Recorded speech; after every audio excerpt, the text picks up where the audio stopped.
Senhor presidente, eu quero cumprimentar Vossa Excelência, agradecer a gentileza, a generosidade, permitir que mesmo depois de ter sido chamado, Vossa Excelência permite que eu use a palavra aqui nesta comissão especial. Eu tive que me retirar para coordenar a reunião da bancada do PCdoB, que teve a presença da nossa presidenta Luciana Santos, do governador Flávio Dino, e me impediu de participar no momento anterior, quando fui chamado. Quero cumprimentar Vossa Excelência, o vice-presidente Silvio Costa, e reconhecer o trabalho exemplar de ser amplo, de cumprir o regimento, de flexibilizar as intervenções aqui, de conduzir esse debate com a serenidade e a firmeza necessária que o assunto requer. Em poucos momentos nós tivemos nesta casa um clima de debate de um tema tão denso, com o nível de intervenção de forma tão abrangente e tão ampla como tivemos aqui. E da mesma forma cumprimentar o relator. Nós podemos ter discordância sobre o mérito das questões aqui tratadas, mas o relator teve a capacidade de ouvir todos. Não é comum um debate com tanto tempo de contribuição dos mais diversos segmentos, e o relator ouvir cada um, acompanhar cada debate, anotar as coisas, ir nas bancadas e consultar. Mesmo que ele não tenha tido a capacidade de contemplar todas as sugestões, mas ele ouviu a cada um. Portanto, relator, parabéns pelo trabalho que Vossa Excelência desempenhou aqui nessa bancada. A bancada do PCdoB teve uma participação ativa nesse debate. A deputada Alice Portugal, que participou aqui intensamente de todos os debates acontecidos. A deputada Jandira, que, representando a minoria, tem sido historicamente ativa em relação a esse tema previdenciário, e aqui também trouxe a sua contribuição em nome da minoria, mas também em nome da bancada. O deputado Renildo, enfim, a bancada do PCdoB esteve presente, sugerindo nomes, participando das audiências e fazendo aqui a apresentação dos seus pontos de vista nos mais diversos momentos que foi possível nessa comissão. Então, esse cumprimento à direção dos trabalhos dessa comissão especial. Nós queríamos afirmar aqui, presidente, uma visão que temos manifestado desde o primeiro momento.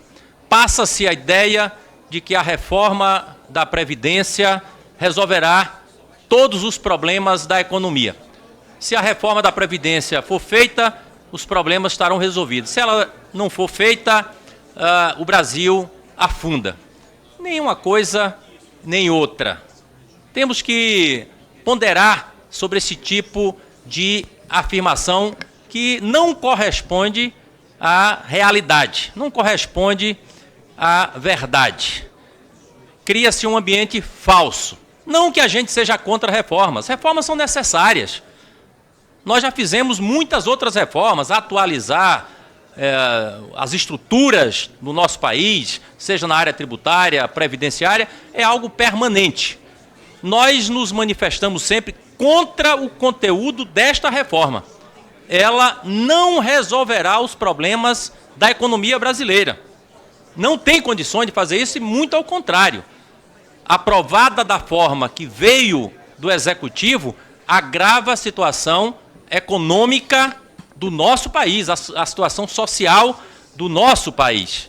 Portanto, esse é um elemento central que a gente precisa estar sempre repetindo nos debates nesta comissão. A reforma da Previdência, ela não é remédio para corrigir os defeitos da economia. A economia é que teria potencial, condições de resolver os problemas previdenciários. Aqui se fala do objetivo que se persiste de cortar 1 trilhão.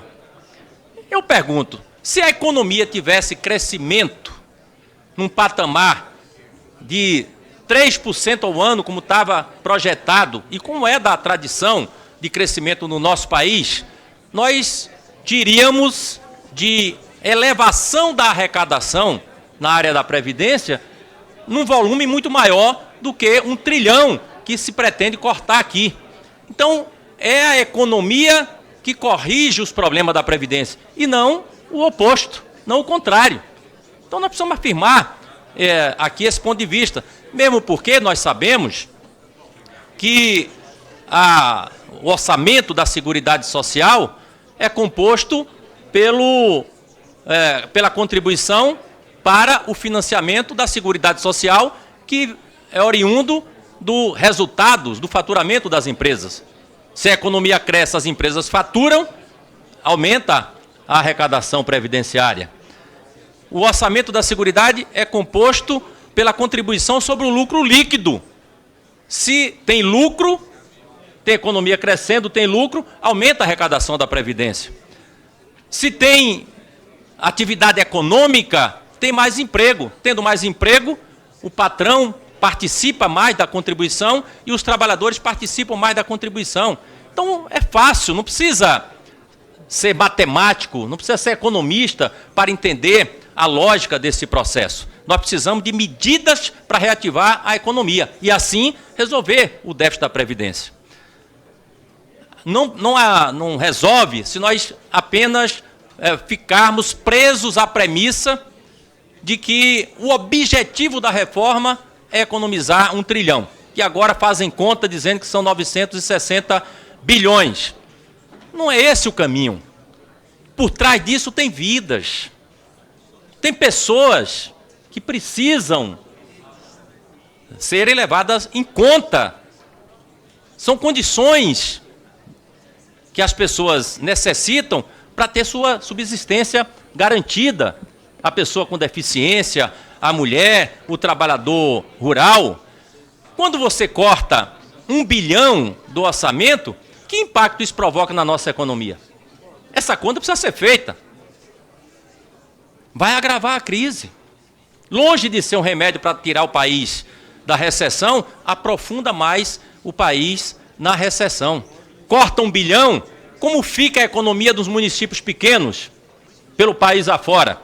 Lá no Nordeste, que a atividade econômica é fundamentalmente oriunda das aposentadorias, dos recursos que chegam da Previdência. Cortar 1 trilhão significa impedir que essa economia tenha dinamismo, que essa economia se mantenha minimamente no patamar que existe hoje. Nós sabemos que muitos municípios pequenos do interior do Brasil, a participação de recursos oriundos da Previdência tem um impacto maior do que o fundo de participação dos municípios. Então, não é cortando 1 trilhão que vai dinamizar a economia.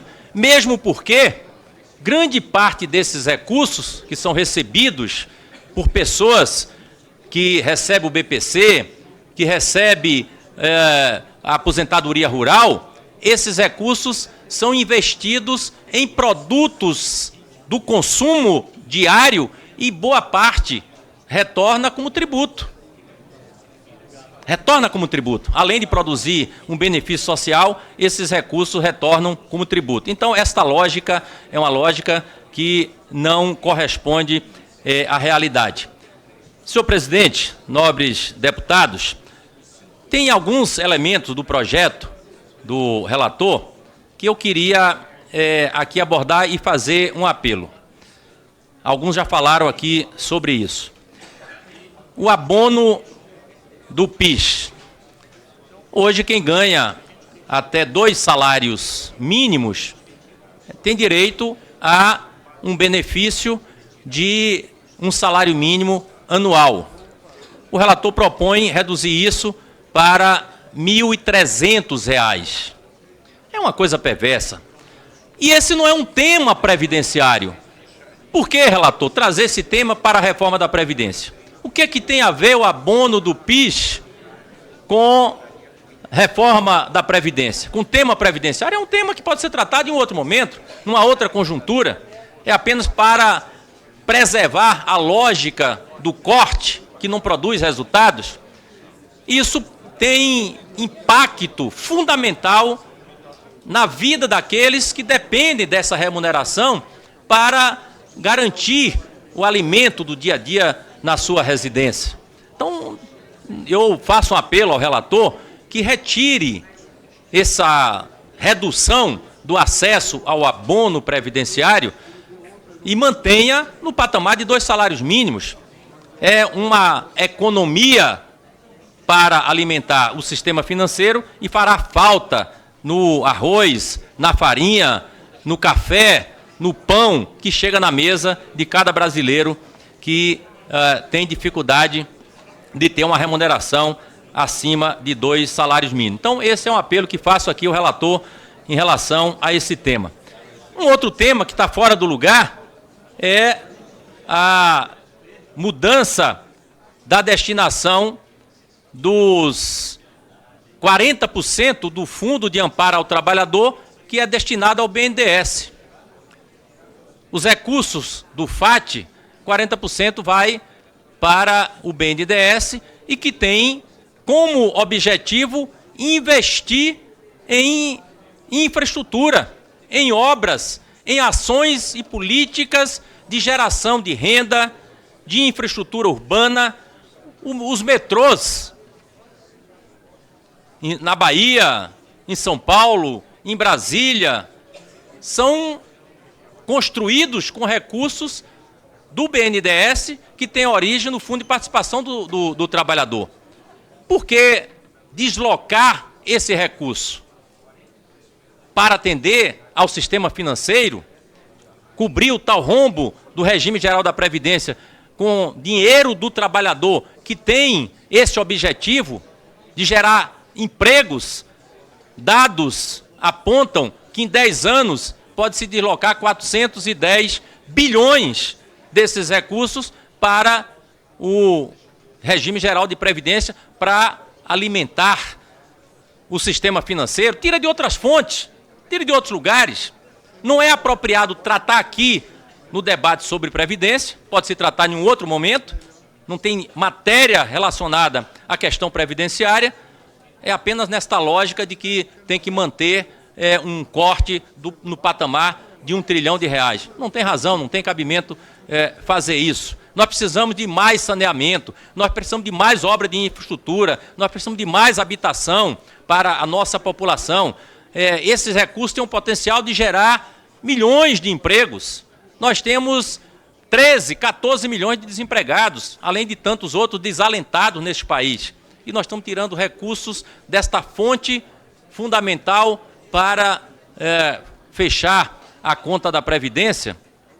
Então, o apelo que eu faço ao relator que se mantenha esses recursos no BNDES, com esta destinação nobre, com esta pulverização de ações que o BNDES é capaz de produzir, que chegam nos grandes centros, que chegam nas cidades pequenas, que chegam no saneamento, que chegam na habitação, que chega para valorizar o transporte público e que não tem outras fontes. Não tem outras fontes.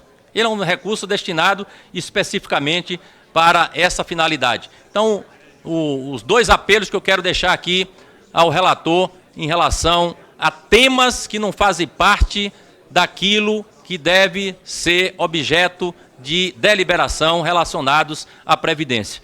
A redução do BPC, aliás, do abono, a redução do abono, do acesso ao abono do PIS, que se mantenha o direito do trabalhador ter acesso para aqueles que ganham até 2 salários mínimos, e a retirada desses recursos do BNDES, que seria destinado a cobrir o rombo, o chamado rombo do regime geral de previdência. Por essas razões, senhor presidente, nobres deputados, nós nos posicionamos e reafirmamos aqui que a bancada do PCdoB votará contra esse relatório. Ele não merece a aprovação desta comissão, deste plenário, não merece a aprovação dos brasileiros.